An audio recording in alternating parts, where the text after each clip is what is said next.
La Maison méditerranéenne du climat, ça vient dans la mise en œuvre des recommandations issues de la MEDCOP Climat Tanger 2016, qu'a organisé la région de Tanger en juillet 2016.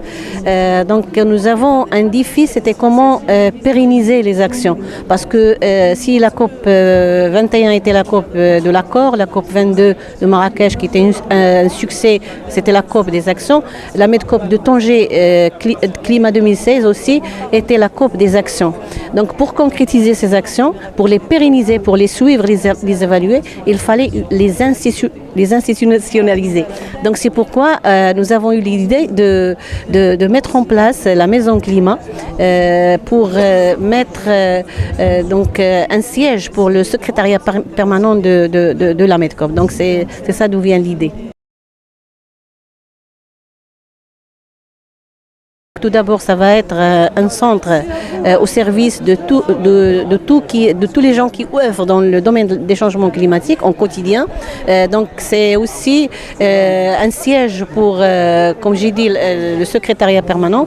C'est aussi un centre de renforcement de capacité, mais il a des missions. Ces missions, parmi les premières missions, c'est comment faire pour le financement. Parce que on a des projets, si on a des actions, le problème qui se pose, c'est comment les mettre en œuvre et bien sûr, on doit avoir le financement.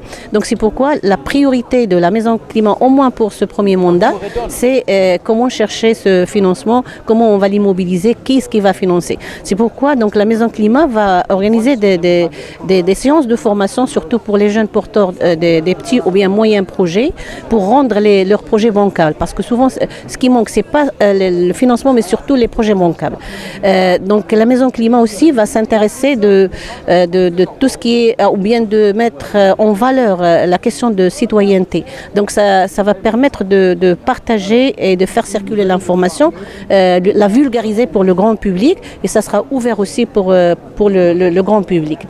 Ça c'est une autre mission. L'autre mission aussi de la Maison Climat, à part le renforcement des capacités, ça sera un siège qui va mettre en place un système transparent de suivi et d'évaluation des recommandations. Parce que souvent lorsqu'il y a des événements de cette valeur-là, de telles ampleurs, donc on a du mal à suivre les recommandations. Donc la Maison Climat, c'est un centre aussi qui va suivre ces recommandations pour tracer toujours une feuille de route, c'est-à-dire à l'instar de ce qu'on a eu pendant les événements, les événements qu'on a organisés avant.